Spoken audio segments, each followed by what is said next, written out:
hundumti isaa ta'eera hubadhaa. Hundumti isaa ta'eera.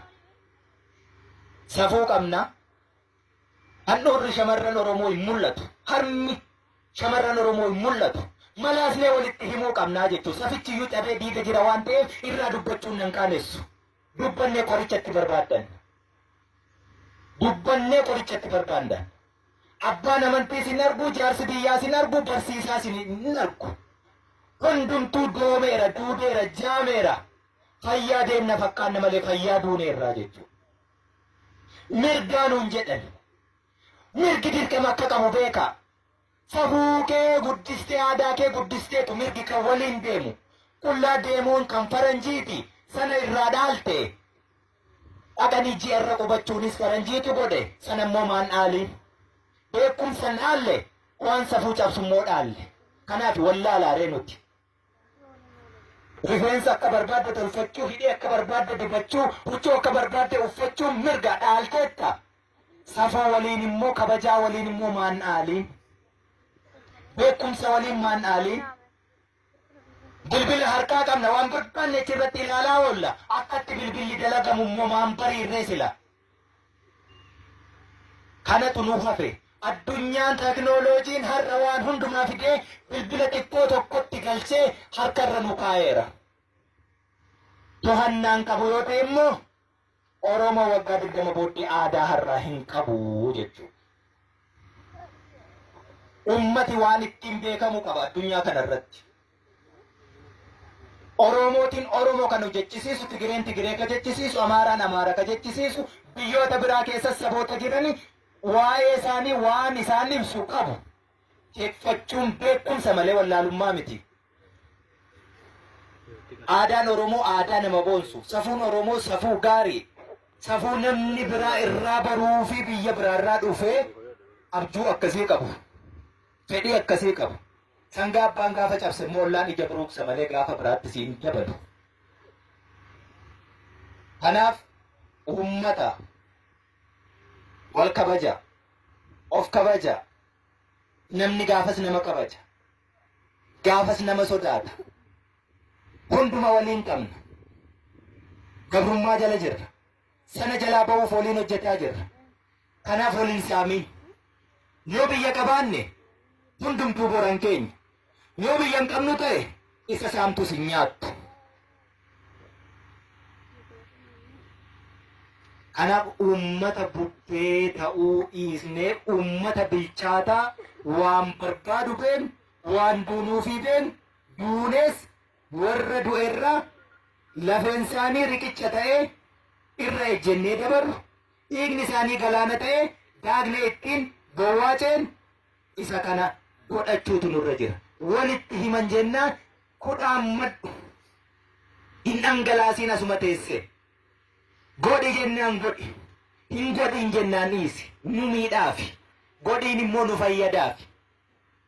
Sirna dhablummaan hin bal'atiin. Waraanni hin yaaddayin. Jaarsaaf jaartiinis hin yaaddayin. Qeerroon Oromoo qarreen Oromoo ba'aa hin ta'in. Ka biyyaarraa roorroo qolatu, rakkoo furu, qaawwa duuchu, ba'aa wal gargaaru akkas ta'e. Saba Tigiree ilaalaasin. Miiliyoona meeqa? Har'a waasaan jedhe addunyaa kanarratti waan dhalli namaa hin dalagne dalagaa jiru. Namuma isaanis. Namuma.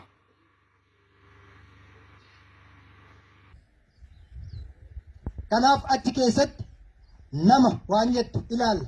Nama jechuun nama dubbatee walii galu.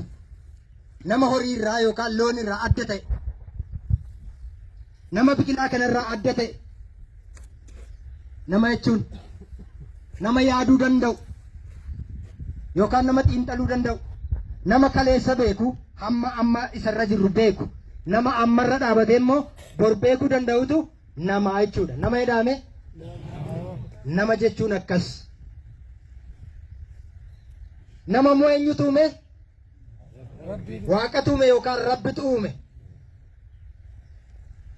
Saba addunyaa kana irra jiru hunda keessatti Oromoos rabbi yookaan waaqayyo nama godhee afaan nuuf kennee, aadaaf duudhaa nuuf kennee, dachee nuuf kennee, aduu nuuf kenne halkaniif guyyaa nuuf kenne bonaaf ganna nuuf kenne nu uume nama moo nama miti nama jechuudha. Nama waan taaneef gabrummaa waggaa 160 hin baannu jennee falmachaa jirra. Nama waan taaneef akka namaatti akka nama addunyaarra jirutti mootummaa dhaabbannannee wareegama kaffalaa jirra.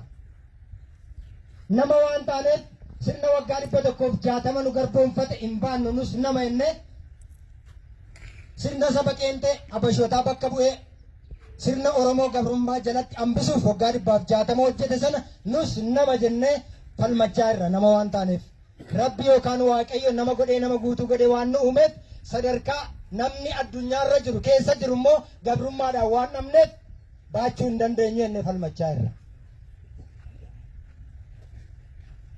Falmanneetu bu'aansaa amma akka Oromootti akka maatii tokkootti akka uummata naannoo tokko jiruutti bu'aan falmachuu keenya walii wajjin teenyee waa'ee Oromoo Oromiyaa waa'ee egeree Oromoo akka dubbannu qabsootu godhe falma keenyatu godhe jechuudha. Ifaadha miti.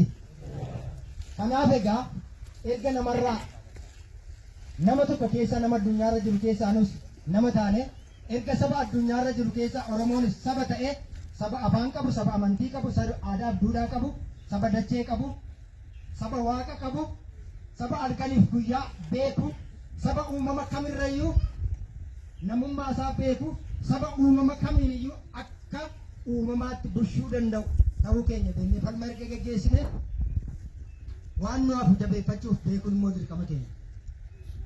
Wanti nu hafu wanti nu jabeeffachuu qabnu nama erga taane namni bulchiisa qaba.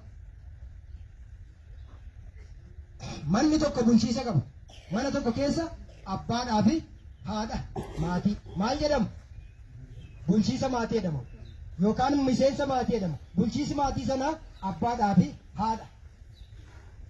Maatii sana keessatti qotuu irratti, daldaluu irratti, barachuu irratti, barsiisuu irratti, hawaasummaa jiraachuu irratti, akka ollaaf ollaatti jiraachuu irratti, akka gandaaf gandaatti jiraachuu irratti, akka biyyaatti jiraachuu irratti bulchiisa maatii keessa jiru sanatu sadarkaa an amma jedhe kanatti diriiree garee yookaan immoo zoonii uuma. Motoriidhaan gaggeeffadha. Xiyyaara miti. Maatiin bareedaan tokko bulchiisa gaarii qabu maal uuma? Ollaaf ollaa gaarii uuma. Ollaa gaarii erga uume booda immoo ganda uuma, ganda gaarii.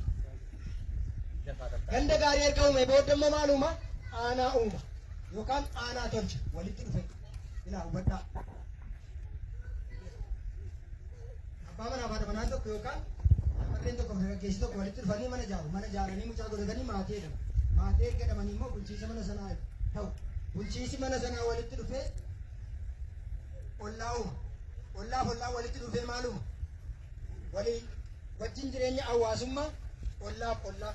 Ollaaf ollaarra darbee hanga gareetti hanga zooniitti uuma. Zooniirra darbee maal uuma? Ganda uuma jechuudha. Hanga gandaatti bulchiisa uuma. Gandaaf gandi immoo walitti dhufee amma maalitti uuma bulchiisa? Amma aanaatti. Aanaa walitti dhufee godina uuma. Yookaan tolchata. Sirna bilisoome keessatti. Godinni immoo walitti dhufee caffee yookaan immoo mootummaa uummataa uumaa jechuudha. Kanaaf ilmaan keenya xinnaaf guddaa dhiira dhalaan ittiin wareegamanii bulchiisa sadarkaa gandaa yookaan aanaa amma keessa jirru kana akka sadarkaa biyyaatti dhuunfannuuf wareegama kaffalan. As gaafa deebinu manni sun bulchiisa qaba. Bulchiisaa qabaatu iyyuu malee seera ittiin bulu qaba. Seera ittiin bulu hin qabu yoo ta'e mucaan hangafi karaa tokko baasa, haadhi karaa tokko baasti, abbaa manaan karaa tokko baasa. Bulchiisa jedhamuu hin danda'u? Danda'a. Bulchiisa maatii bareedaa, bulchiisa maatii dinagdee guddatu qabu, bulchiisa maatii barnoota guddatu qabu, bulchiisa maatii qonna guddatu qabu jechuun bulchiisa maatii waliif galee wal dhaga'ee qabeenyi isaa tokko ta'e, lafti inni qabu tokko ta'e, manni inni qabu tokko ta'e, maatii inni qabu tokko ta'e bulchiisa gaarii jedhama. Akkuma kana sadarkaa gandaatti gaafa finnu bulchiisi yeroo kan bilisummaa ammarra jiru sadarkaa Oromiyaatti guddata manarraa kaasee innan isiniin jedhe bulchiisa akkamiiti waan jedhu walii wajjin ilaalu. Amma nu sadarkaa gandaa jirra. Yoo carraa keessan ta'ee mirkaneeffattan immoo aanaa dheebbee dhiisnee asitti sichaa'u yookaan shimalatti aanaa shimalaa aanaa sichaa'ennee bulchiisa tolchachuu hin dandeenye. Hin dandeenye moo hin dandeenye? Hin qabdu singoon wanti nu daangessu. Kana erga ta'eetii kan asitti bulchiisa shaakaluun dirqamaa jechuudha. Eessatti? Kan manaa shaakaltaniitti bulchiisa maatii. Kan ollaa ollaa shaakaltaniitti afoosha qabu. Kan gandaa yookaan gandaa irra jirtu. Namni bulchiisa kana ta'uu nama akkamiiti? Ilaa quba qabaadhaa.